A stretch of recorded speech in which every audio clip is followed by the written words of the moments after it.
Eh bien, salut tout le monde, c'est Écologiste aujourd'hui pour une nouvelle petite vidéo dans laquelle je vais présenter le logiciel Serato DJ. Présenter en général le logiciel et vous montrer un petit peu les fonctions générales qu'on a, la bibliothèque, etc. etc. Donc dans sa partie bibliothèque préparation, non pas dans sa partie mixage.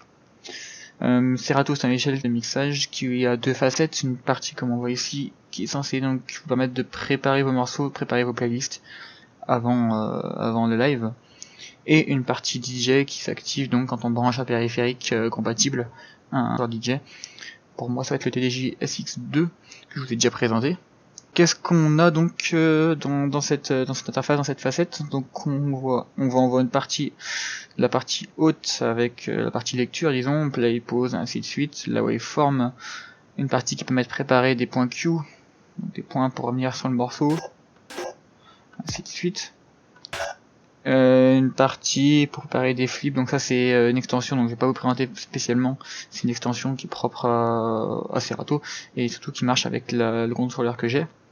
Une partie boucle pour préparer ces boucles et pour enregistrer ces boucles, et une partie pour gérer donc le temps de votre boucle. Donc ça je peux pas trop m'étaler dessus, c'est pas vraiment l'objet de cette vidéo, c'est la partie mixage et normalement ça pose pas trop de problèmes. La partie basse, donc on a la partie bibliothèque avec à gauche toutes les crates, ce qu'on appelle les crates dans Serato, les playlists tout simplement en fait. Différents menus sur le haut, et ici donc la liste des morceaux qu'on a disponibles. Alors donc pour la création de crates, c'est très simple, hein. Il suffit donc d'appuyer sur le bouton plus comme on voit ici, hop, ce qui va avoir pour effet de créer une crate qu'on peut renommer en double cliquant dessus.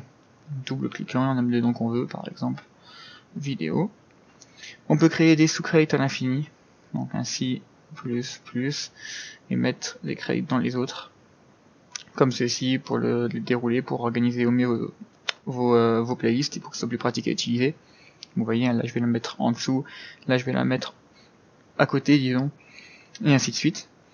Pour remplir une crate, on a plusieurs solutions. La première, c'est depuis une autre crate, donc d'être dessus, de sélectionner les pistes que l'on veut, plusieurs avec contrôle si on a envie, hein, de les prendre et de les amener dans la crate voulue. Par exemple crate 1, on va être là, elles vont être ajoutées directement.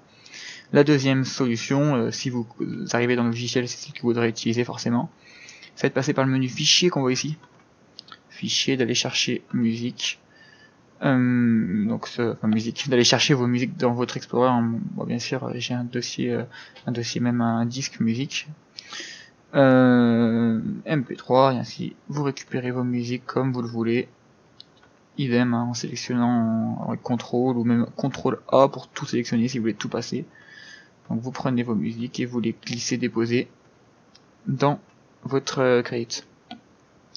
Au niveau des fichiers, donc on voit que les fichiers ont, comme on voit à droite, différentes colonnes, chansons, artistes, nom du fichier, BPM, clé, durée, etc.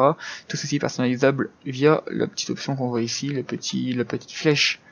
On peut choisir ce que l'on veut afficher. Voilà, et on peut également le réorganiser, donc en glissant, en sélectionnant une colonne, en la glissant. Idem, on peut sélectionner sa taille, et ainsi de suite. On peut avoir deux choix, soit avoir exactement la même disposition pour chaque crate. Pour chaque dossier on a la même disposition, donc pour moi chanson, artiste, ainsi de suite. Ou on peut sélectionner dans le configurer, donc dans les paramètres, bibliothèque affichage. Si on a colonne personnalisée de crate, ça veut dire que chaque crate va pouvoir avoir les colonnes indépendantes. Par exemple, si dans cette crate là je déplace le BPM, dans cette crate là le BPM sera revenu à sa place initiale, et ainsi de suite. Donc après c'est comme vous le souhaitez. Moi personnellement je laisse tout pareil. J'ai pas l'utilité de faire quelque chose de différent sur chaque playlist. Au niveau gestion de vos crates, donc quand on est dans une crate, quand on sélectionne donc un morceau, si on veut le supprimer par exemple, donc c'est exactement pas la même chose, hein, pour une playlist, mais je vais le faire pour un morceau.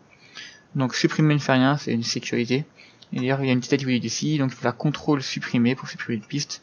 Et également on pensait que c'était plusieurs CTRL supprimer et ainsi de suite.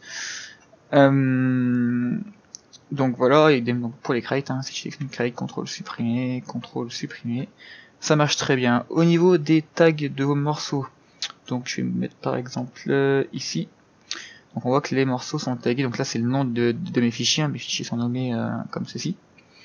Au niveau des tags, donc si vos fichiers sont bien tagués, ou s'ils ne sont pas tagués, Serato peut le faire automatiquement, donc il faut prendre vos fichiers et les emmener sur analyser les fichiers, comme on voit le bouton ici.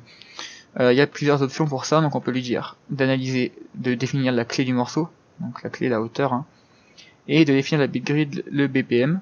Donc si on veut analyser que le tag, il suffit juste donc de décocher les deux et d'emmener le fichier comme ceci. Donc on voit qu'il l'analyse. Hein. Si on va analyser également, donc définir la clé, définir le bitgrid, donc là BPM range, hein, la gamme de BPM qu'on lui donne pour qu'il se limite si jamais vous avez envie. Personnellement, je laisse, on peut analyser la bibliothèque complète, et donc de ce moment-là, toujours la même méthode, hein, on prend les fichiers, on les emmène sur analyser, là il va analyser donc la bitgrid, donc qui est la grille rythmique qui va appliquer au morceau et qui est très utile, donc pour beaucoup de fonctions automatiques de logiciel. Idem, on peut prendre plusieurs morceaux, les analyser ensemble, comme ceci, hein, bien sûr. Et on peut même aller jusqu'à prendre des crates, voire même plusieurs crates, pour les analyser en entier. Donc là on voit que là par exemple les morceaux là n'ont pas été scannés, n'ont pas été tagués, enfin si, ils l'ont été mais j'ai juste supprimé et recréé leurs tags pour le besoin de la vidéo. On voit que les tags sont complètement mauvais, on voit qu'il a mis le nom complet du fichier dans le titre de la chanson, alors qu'il y a à la fois le nom d'auteur et le nom de la chanson. Donc là on voit que si je prends le dossier entier, que je l'emmène là, il scanne le dossier entier. Et on va voir très vite, voilà, que les fichiers vont se taguer automatiquement. On voit bien que là on a bien le nom de la chanson, le nom de l'artiste. Et bien sûr le BPM, mais bon, qui était déjà tagué avant, donc il n'y a pas de souci à ce niveau-là. Qu'est-ce qu'on a d'autre? On a la gestion de crates intelligente, de smart crates, comme ils l'appellent. Ça permet de créer des crates avec des règles où les morceaux s'ajoutent automatiquement en fonction de certaines règles. Moi je l'utilise pas, certains l'utilisent, c'est plutôt... Oh, ça dépend du goût de chacun. Donc différentes règles qu'on peut donner, hein, ajouter avant ou après une certaine date, par exemple pour avoir vos morceaux récents directement disponibles, différents albums, ou alors un crate par artiste, si vous voulez crate uniquement de certains artistes et ainsi de suite. Moi perso je m'en sers pas, mais ça peut être utile pour certains. On a là quelques petits icônes qui peuvent s'afficher, donc là il me dit que le fichier est corrompu. Alors je ne sais pas pourquoi, certains fichiers certains fichiers alors qu'ils marchent très bien. Il peut vous afficher également que le fichier est en lecture seule. Quelqu'un ne pourra pas enregistrer les cues et toutes les autres infos que vous avez fait sur le morceau parce que il peut pas écrire dessus. Et ainsi de suite, donc pas mal de petites icônes comme ça qui va être utile de vérifier. Si vous voulez, je vous faire une petite vidéo pour enlever le lecteur seul, toute une série de fichiers, ça m'est déjà arrivé. Et au lieu de les faire à la main, quand on a quelques centaines ou quelques milliers, c'est quand même utile, hein, comme on voit ici. Si je passe là, je dois sûrement en avoir encore. Hein. Il y a toujours un petit peu, voilà, des fichiers corrompus, alors je ne sais pas pourquoi. Mais il marche très très bien, je peux vous le dire. Je peux vous l'assurer, et juste, je vois un fichier en lecture seule. Mais bon, c'est pas dramatique. Vous pouvez également définir une couleur pour vos fichiers, par exemple, pour leur définir, je sais pas, pour les repérer facilement dans une liste. Vous pouvez ici leur donner une couleur. Ça peut toujours être utile, hein, en fonction des besoins. Donc voilà pour cette partie gestion de la bibliothèque. Ce sera à peu près tout, donc avec les différentes configurations, mais ça viendra un petit peu plus tard. Vous avez la possibilité de cocher ou non inclure les pistes de sous-crate. Donc quand vous avez un groupe de, comme on voit ici, une playlist avec une sous-playlist, si la case est cochée, quand vous aurez la playlist tout en haut, vous aurez également le contenu des playlists en dessous. Ou inversement, si jamais vous ne voulez pas, vous aurez que le contenu de la playlist qui est sélectionné et non pas des playlists qui sont en dessous. La fonction recherche qui recherche dans les playlists sélectionnées, donc assez rapide, assez utile. Si vous voulez chercher de partout dans tous vos sons, il suffit de venir sur simplement tous les sons, comme on voit ici, et là on peut rechercher un petit peu ce qu'on veut, y a pas de souci, hein. Ça marche très bien. Voilà, différents modes d'affichage, hein, le mode classique. Donc différents modes d'affichage, hein, soit liste classique, soit mode un peu plus gros, mais bon, personnellement je préfère la liste classique. Au niveau des fichiers ici, donc la fichier, naviguer donc pour aller chercher vos fichiers sur différents, donc vous êtes dans un dossier par exemple, Rap, R&B, c'est ça pour moi. Quand vous êtes donc dans une bibliothèque, vous pouvez faire une sélection par différents critères de recherche, disons. Par exemple par BPM, si vous voulez uniquement les 100 BPM, les 101, ou ce que vous voulez en fait. il va vous sortir directement la liste qu'il trouve par rapport à ça. Ça peut être utile pour naviguer plus rapidement dans vos fichiers. Une fonction préparée, donc là pour préparer ces mix, simplement, hein.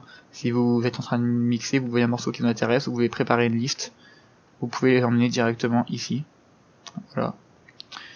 Et une fonction historique, donc là où vous pourrez retrouver vos différents historiques de musique jouée. Par exemple, voilà, ce soir j'ai joué ces musiques là. Permet aussi d'effacer l'historique. Alors si j'emmène, voilà, ici on voit que là les musiques en bleu sont les musiques que j'ai déjà jouées, je peux effacer, voilà. Donc pour tout revenir en blanc, où là on voit donc différentes options. Donc démarrer la session pour démarrer une nouvelle session. Si vous par exemple vous voulez vraiment la liste de morceaux que vous allez jouer pendant un certain moment dans la soirée, vous pouvez faire démarrer la session, terminer la session, insérer une piste pour remettre une piste dans la session que vous avez jouée, et vous pouvez l'exporter selon différents formats. Pour exporter la liste de lecteurs simplement, hein, pour savoir ce que vous avez joué. Simplement le donner aussi, je sais pas, pour payer des droits SACEM ou pour récupérer, pour la donner à je sais pas qui. Ça peut être utile. Voilà, je crois que ça va être tout pour cette petite première présentation. D'autres vidéos vont suivre, d'autres astuces sur le logiciel. N'hésitez pas à me demander si vous avez des questions. Et moi je vous dis à la prochaine pour une prochaine vidéo. Ciao, bye bye.